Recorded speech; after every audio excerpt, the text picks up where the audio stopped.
ಕುಮಾರಸ್ವಾಮಿಯವ್ರಿಗೆ ನಾವು 3 ದಿವಸದಿಂದ ಡಿಸ್ಕಷನ್ ಮಾಡ್ತಾನೆ ಇದ್ದೀವಿ. ಕುಮಾರಸ್ವಾಮಿಯವರು ರೆಬೆಲ್ ಆಗಬೇಕಾದ ಅನಿವಾರ್ಯತೆ ಅವ್ರಿಗಿದೆ. ಒಂದು BJPಯವರು ದೇವೇಗೌಡರಿಗೆ ಅಲ್ಲಿ ಕನ್ಸಿಡರ್ ಮಾಡಲಿಲ್ಲ, ರಾಜ್ಯಸಭೆ ಕನ್ಸಿಡರ್ ಮಾಡಿಲ್ಲ. ಇನ್ನು 2 ವರ್ಷ ಇದೆ. ಕುಮಾರಸ್ವಾಮಿಯವರ ಆರೋಗ್ಯ ಈಗ ಸುಧಾರಿಸಿದೆ, ದೇವೇಗೌಡರ ಆರೋಗ್ಯ ಸ್ವಲ್ಪ ಮಟ್ಟಿಗೆ ಈಗ ಸುಧಾರಿಸಿದೆ. ಪಕ್ಷದ ಆರೋಗ್ಯ ತೀರಾ ಕಳಪೆ ಮಟ್ಟದಲ್ಲಿದೆ. ಕುಮಾರಸ್ವಾಮಿಯವ್ರಿಗೆ ಏನೋ ಅವರ ಹಣೆಯಲ್ಲಿ ಈ ಟರ್ಮ್ ಸೋತರೂ ಕೂಡ ಈ ಟರ್ಮಲ್ಲೂ ಅಧಿಕಾರ ಬರೆದಿತ್ತು ಅವ್ರಿಗೆ, ರಾಜಯೋಗ ಇತ್ತು, ಮಿನಿಸ್ಟರ್ಗಿರಿ ಕೊಟ್ಟಿದ್ದಾರೆ. ಆದರೆ ನೆಕ್ಸ್ಟ್ ಎಲೆಕ್ಷನ್ಗೇನೋ ಅದು ಅವ್ರ ತಲೆಯಲ್ಲಿ ಕೊರಿತಾ ಇರುವ ಹುಳ. ಹಾಗಾಗಿ ಈಗ JDS ಜೊತೆ ಮೈತ್ರಿ ಮುಂದುವರಿಬೇಕಾ? ಇಲ್ಲಿ ಕಾಂಗ್ರೆಸ್ನವರು ಒಕ್ಕಲಿಗ CM ಮಾಡಿ ಇಡೀ ಒಕ್ಕಲಿಗ ಮತ ಬ್ಯಾಂಕ್ ಮೇಲೆ ಕಣ್ಣಿಟ್ಟು ಕೂತಿದ್ದಾರೆ. ತನ್ನ ಪಕ್ಷವನ್ನು ಕಾಪಾಡ್ಕೊಳ್ಳೋದು ಹೇಗೆ? ತಾನು ನೆಕ್ಸ್ಟ್ ಎಲೆಕ್ಷನ್ನಲ್ಲಿ ಇವ್ರ ಜೊತೆ ಹೋಗಬೇಕಾ, ಹೋಗಬಾರ್ದಾ? ಹೋದರೆ ಏನು, ಅದರ ರೆಪ್ರಿಕೇಷನ್ ಏನು, ಹೋಗದೇ ಇದ್ದರೆ ಏನು? ಹೀಗೆ ಕನ್ಫ್ಯೂಷನಲ್ಲಿರುವ ಟೈಮಲ್ಲಿ, ಇಷ್ಟು ಟೆನ್ಷನಲ್ಲಿರುವ ಸಂದರ್ಭದಲ್ಲಿ DK ಶಿವಕುಮಾರು ಪೊಸಿಷನ್ ಸಿಕ್ಕಿದೆ.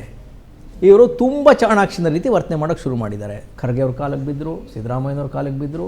ಸಿದ್ದರಾಮಯ್ಯನವ್ರ ಕಾಲಕ್ಕೆ ಬೀಳುವ ಮೂಲಕ ಕುರುಬ ಸಮುದಾಯದ ವಿಶ್ವಾಸ ಗಳಿಸುವ ಪ್ರಯತ್ನ ಮಾಡಿದ್ರು. ನಾವು ಅವತ್ತೇ ಹೇಳಿದ್ವಿ, DK ಅವ್ರು ಬಿದ್ದಿದ್ದು ಸಿದ್ದರಾಮಯ್ಯನವ್ರ ಕಾಲಗಲ್ಲ, ಕುರುಬ ಸಮುದಾಯದ ಕಾಲಿಗೆ ಅಂತ.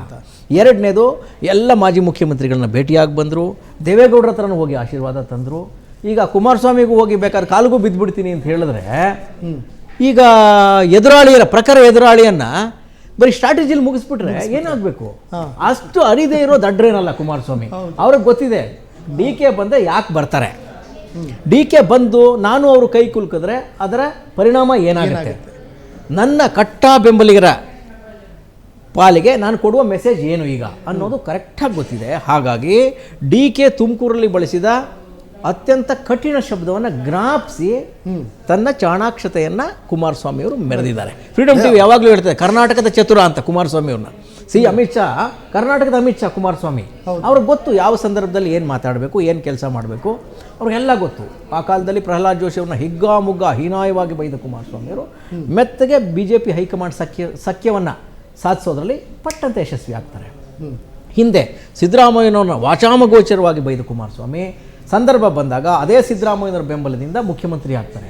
ಅಷ್ಟು ಚಾಣಾಕ್ಷ, ಕರ್ನಾಟಕದ ಚತುರ ಅಂತ ಯಾಕೆ ಕರಿತೀವಿ ಅಂದರೆ ಇದನ್ನು ಬೇರೆಯವ್ರಿಗಿಂತ ಎಕ್ಸ್ಪೆಕ್ಟ್ ಮಾಡೋಕ್ಕೆ ಸಾಧ್ಯ ಇಲ್ಲ. ಆಮೇಲೆ ಅವರು RSSನ ಸದನದಲ್ಲಿ ಒಂದು ಕವಿತೆ ಓದಿ RSSನ ಕಟು ಶಬ್ದಗಳಲ್ಲಿ ಟೀಕಿಸೋರು, ಮರುದಿನ RSS ಜೊತೆ ಕೂತ್ಕೋತಾರೆ. ಈ ಥರ ಫ್ಲೆಕ್ಸಿಬಿಲಿಟಿ ಇರುವ ಕರ್ನಾಟಕದ ಏಕೈಕ ಲೀಡರ್ ಅಂದರೆ ಕುಮಾರಸ್ವಾಮಿಯವರು. ಬಹುಶಃ ದೇಶದಲ್ಲೇ ಇಲ್ಲ ಅಂತ ಕಾಣುತ್ತೆ ಸರ್, ನೀವು ಹೇಳ್ಬೇಕು ನನಗೆ. ಈ ಥರದ ಚತುರ ಕುಮಾರಸ್ವಾಮಿಯವ್ರಿಗೆ. ಇವರು ಇಲ್ಲ ಕುಮಾರಸ್ವಾಮಿ ಮನೆಗೆ ಹೋಗಿ ನಾನು ವಿಶ್ ಮಾಡ್ಬಿಟ್ಟು ಬರ್ತೀನಿ ಅಂತ ಹೇಳಿದ್ರೆ, ಕುಮಾರಸ್ವಾಮಿಯವ್ರ ಮನೆಗಲ್ಲ ಇವ್ರು ಹೋಗೋದು, ಇಡೀ JDSನ ಬೆಂಬಲಿಗರ ಮನಸ್ಸೊಳಗಡೆ ಹೋಗ್ತೀನಿ ಅಂತ ಬಿಟ್ಕೋತಾರ ಅವರು? ಬಿಟ್ಕೊಳ್ಳೋಕ್ಕೆ ಸಾಧ್ಯ ಇದೆಯಾ? ಇದು crystal clear. Next election Kumaraswamy versus DKನೇ ಆಗುತ್ತೆ. ಸೌತ್ ಇಂಡಿಯಾದಲ್ಲಿ ಕುಮಾರಸ್ವಾಮಿ ವರ್ಸಸ್ DK ಆಗುತ್ತೆ. ನಾರ್ತಲ್ಲಿ BJP ತನ್ನ ಹೋರಾಟವನ್ನು ಚಾಲ್ತಿ ಇಟ್ಟಿರುತ್ತೆ. ಮ್ಯಾಕ್ಸಿಮಮ್ ಏನು ಮಾಡಬೇಕು ಅಂತ ಮಾಡೋಕ್ಕೆ ಟ್ರೈ ಮಾಡುತ್ತೆ.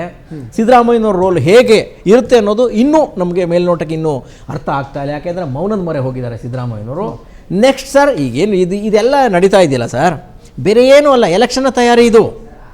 ಕುಮಾರಸ್ವಾಮಿಯವರು ತಮ್ಮ ತಂದೆಯವರಿಗೆ ರಾಜ್ಯಸಭಾ ಸೀಟ್ ಕೊಟ್ಟಿಲ್ಲ, ಆ ಕ್ಷಣವೇ ವಾಪಸ್ ಬಂದು ಮಂಡ್ಯಕ್ಕೆ ಹೋಗ್ತಾರೆ. ಮಂಡ್ಯದಿಂದ ಇವತ್ತು ಕುಮಾರಸ್ವಾಮಿಯವರು ತನ್ನ ರಾಜಕೀಯ ಪ್ರಚಾರವನ್ನು ಇವತ್ತು ಶುರು ಮಾಡಿದ್ದಾರೆ. ನೆಕ್ಸ್ಟ್ 2028ರ ಎಲೆಕ್ಷನ್ನ ಇವತ್ತು ಕುಮಾರಸ್ವಾಮಿ ಶುರು ಮಾಡಿದ್ದಾರೆ. ಮೊದಲ ಹಂತದಲ್ಲೇ ಫಸ್ಟ್ ಮಾತಲ್ಲಿ ಅವರು DK ಅದೇನೋ ಹರ್ಕೋತೀನಿ ಅಂತ ಹೇಳ್ತಾ ಇದೆಯಲ್ಲ, ನನ್ನ ಹತ್ರ ಏನಿದೆಯಪ್ಪ ಹರ್ಕೊಳ್ಳೋಕೆ? ಬಹಳ ಜೋರಾಗಿ ಮಾತಾಡಿದ್ರು ಹಿಂದೆ DK ಅವರು, ಶಬ್ದದಲ್ಲಿ ಮಾತಾಡಿದ್ರು. ಅತಿ ವಿನಯಂ ಧೂರ್ತ ಲಕ್ಷಣಂ ಅಂದ್ರೆ ಕ್ಲಿಯರ್ ಆಗಿ ಹೇಳ್ತಾ ಇದ್ದಾರೆ. ಅವರು ಧೂರ್ತ ಇಬ್ಬರದು ಬೈಟ್ ಇದೆ ಸರ್, ಬೈಟ್ ನೋಡ್ಕೊಂಡ ನಮ್ಮ ಪ್ರಭುಗಳು ಒಂದ್ ಕಡೆ ಒಂದು ಮಾತು ಹೇಳ್ತಾರೆ, ಕೊಟ್ಟ ಕುದುರೆಯನ್ನು ಹೇರಲು ಬಯಸುವನು ವೀರನು ಅಲ್ಲ, ಶೂರನು ಅಲ್ಲ. ಅಧಿಕಾರ ಕೊಟ್ಟಾಗ ನಿನ್ ಕೈಲಿ ಮಾಡಕ್ಕಾಗದೇ ಇದ್ದಾಗ, ಅಧಿಕಾರ ಇಲ್ಲದೆ ಹೋದಾಗ ಬರೀ 17 ಜನ ಮಡಿಕೊಂಡು ನಾನು ಹರಿತೀನಿ ಅಂತಂದ್ರೆ ನಿಮ್ ಕೈಲಿ ಏನು ಮಾಡ್ಲಿಕ್ಕೆ ಸಾಧ್ಯ ಇಲ್ಲ.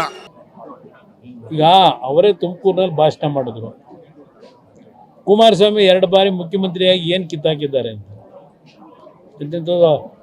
ಅದೇನೋ ಪದ ಬಳಸಿದ್ರು, ಏನ್ ಹರಿದವ್ರೆ ಅಂತ. 2 ಬಾರಿ ಮುಖ್ಯಮಂತ್ರಿಯಾಗಿ ಹೊರದಿರೋದು ಏನು ಅಂತ ಅಂದರು. ಯಾಕೆಂದ್ರೆ ಎಲ್ಲದಕ್ಕೂ ಸಾಕ್ಷಿ ಗುಡ್ಡೆ ಕೇಳ್ತಾರೆ. ಈಗ ಸಾಕ್ಷಿ ಗುಡ್ಡೆ ನಿರ್ಮಾಣ ಮಾಡ್ತಾರಂತ. ಈಗ ನಾನು ಸಲಹೆ ಕೊಡೋದೇನೈತೆ ಏನು ಕಿತ್ತ ಇಲ್ವಲ್ಲ, ಬರೆಯೋ ಕೆಲಸ ಮಾಡಿಲ್ವಲ್ಲ. ನನ್ನ ಹತ್ರ ಬಂದು ಸಲಹೆ ಏನು ತಗೋತಾರೆ? ಫೋಟೋ ಬೇಕು, ಫೋಟೋ ಪತ್ರಿಕೆಯಲ್ಲಿ ಬರಬೇಕು, ನಾನು ನೋಡಿ ಯಾವ ಥರ ಹೋಗಿದ್ದೇನೆ ಅಂತ ಹೇಳಕ್ಕಾಗಬೇಕು. ಒಂದು ಗಾದೆ ಮಾತಿದೆ, ಹಿರಿಕರು ನಮ್ಮ ಪೂರ್ವಿಕರು ಒಂದು ಗಾದೆ ಮಾತಿಟ್ಟಿದ್ದಾರೆ, ಅತಿ ವಿನಯಂ ಧೂರ್ತ ಲಕ್ಷಣಂ ಅಂತ. ಓಕೆ ಎಸ್ ಕುಮಾರಸ್ವಾಮಿಗೆ ನೋಡಿ, ಡಿ ಕೆ ಆವೇಶದಲ್ಲಿ ಅವತ್ತು ಆಡಿದ ಒಂದು ಮಾತನ್ನು ಮೈಂಡಲ್ಲಿ ಇಟ್ಕೊಂಡು ಇವತ್ತು ಕರೆಕ್ಟಾಗಿ ವಾಪಸ್ ಕೊಟ್ಟರು. ಏನೋ ದೇವೇಗೌಡರ ಕುಟುಂಬಕ್ಕೆ ಸರ್, ಕುಮಾರಸ್ವಾಮಿಯವರ ರಾಜಕೀಯ ವೃತ್ತಿ ಜೀವನಕ್ಕೆ ಇದನ್ನು ಫೇಸ್ ಮಾಡೋದು ಹೇಗೆ ಅಂತ ಗೊತ್ತಿದೆ. ಈ ಥರದ ಕುಮಾರಸ್ವಾಮಿ ಯಾರು ಡಿ ಕೆ ಶಿವಕುಮಾರ್ ಅವ್ರನ್ನ ಹೇಗೆ ಫೇಸ್ ಮಾಡಬೇಕು, ಸಿದ್ದರಾಮಯ್ಯನವ್ರನ್ನ ಹೇಗೆ ಫೇಸ್ ಮಾಡಬೇಕು, ರಾಷ್ಟ್ರೀಯ BJPನ ಏನು ಹೇಗೆ ಫೇಸ್ ಮಾಡಬೇಕು ಎಲ್ಲ ಗೊತ್ತಿದೆ ಅವ್ರಿಗೆ. ಹಾಗಾಗಿ ಇವತ್ತಿನ ಕುಮಾರಸ್ವಾಮಿಯವರ ಈ ಕೌಂಟ್ರ್ ಇದೆಯಲ್ಲ ಸರ್, ಇಲ್ಲಿಂದ ಶುರುವಾಗುತ್ತೆ. ನೆಕ್ಸ್ಟ್ ಎಲೆಕ್ಷನ್ ಸೌತ್ ಇಂಡಿಯಾದಲ್ಲಿ, ಸೌತ್ ಕರ್ನಾಟಕದಲ್ಲಿ, ದಕ್ಷಿಣ ಕರ್ನಾಟಕದಲ್ಲಿ DK ವರ್ಸಸ್ HDK ನಡೀತದೆ. ಉತ್ತರದ ಇದೆಯಲ್ಲ, ಮಿಕ್ಕಲ್ಲಿ ಮೂರು ಪಾರ್ಟಿಗಳ ಫೈಟಲ್ಲಿ ನಡೀತದೆ. ಇಲ್ಲಿ ನಡೆಯೋದು DK ವರ್ಸಸ್ HDK. ಈ ಫೈಟ್ನಲ್ಲಿ ಬಹುಶಃ HDKಯ ಕೈ ಮೇಲಾಗೋದ್ರಲ್ಲಿ ಯಾವುದೇ ಆಶ್ಚರ್ಯ ಇಲ್ಲ. DK ಏನೇ ಕಸರತ್ತು ಮಾಡಿದ್ರು ಕೂಡ. ಯಾಕಂದರೆ DK ಅವರಿಗೆ ಒಂದು ಈ 3-3.5 ವರ್ಷದ್ದು ಇನ್ಕಂಬೆನ್ಸಿ ಇದೆ ಅಲ್ರಿ. ಹೌದು. ಅವೆಲ್ಲ ಅತೃಪ್ತಿಗಳನ್ನು ಏನಪ್ಪ ಅಂದ್ರೆ ಈಗ ಅವರು ಬಿಟ್ಟು ಹೋಗಿದ್ದಾರೆ, ಅವ್ನು ಹೊತ್ಕೊಂಡು ಹೋಗ್ಬೇಕು. ಅದರದ್ದು ಅಂತಾರೆ, ನಮ್ಮ ಕಡೆ ಹಮಾಲಿ ಅಂತಾರೆ. ಸಿದ್ದರಾಮಯ್ಯನವ್ರದ್ದು ಇನ್ಕಂಬೆನ್ಸಿಯನ್ನು ಸಹಿತ ಏನಪ್ಪ ಅಂದ್ರೆ ಇವ್ರು ಹೆಗಲ ಮೇಲೆ ಹಾಕ್ಕೊಂಡು ಹೋಗ್ಬೇಕಾಗಿದೆ DK ಶಿವಕುಮಾರ್ ಅವರು. ಹೀಗಾಗಿ ಅದನ್ನು ಮಾಡಬೇಕು. ಅದ್ರ ಜೊತೆಗೆ ಬೇರೆ ಹೊಸ ಗ್ಯಾರಂಟಿಗಳನ್ನು ಕೊಡಬೇಕು. ಅದಕ್ಕೆ ಶಕ್ತಿ ಇಲ್ಲ, ಬಜೆಟ್ ಇಲ್ಲ, ಯಾವ ರೀತಿ ಮಾಡಬೇಕು ಅಂತಕ್ಕಂಥದ್ದು ಅದು ಒಂದೇ ಅವರು ಏನಪ್ಪ ಅಂದ್ರೆ ಧೈರ್ಯದಿಂದ ಹೇಳ್ತಾ ಇದ್ದಾರೆ. ಅದೆಲ್ಲ ಬಿಡಿ, DK ಶಿವಕುಮಾರ್ ಎಲ್ಲ ಮಾಡ್ತಾನೆ ಅಂತೇಳಿ. ಅರೆ ಹೇಗೆ ಮಾಡ್ತಾರೆ ಅಂತಕ್ಕಂಥದ್ದು ಏನಂತಾರಪ್ಪ ಅಂದ್ರೆ ಯಾವುದೋ ಮನೆತನದ ವಿಚಾರ ಅಂದರೆ ಹೇಳ್ಬೋದು. ಆದರೆ ಇಲ್ಲಿ ಕರ್ನಾಟಕ ಇದೆ, ಬೊಕ್ಕಸ ಇದೆ, ತಿಜೋರಿ ಇದೆ, ಇದರೊಳಗೆ ಎಷ್ಟು ಬರುತ್ತೆ ಎಷ್ಟು ಹೋಗುತ್ತೆ ಎಲ್ಲರಿಗೂ ಲೆಕ್ಕಾಚಾರ ಬರ್ತಿದೆ. ಹಾಗೆ ಅದರೊಳಗಡೆ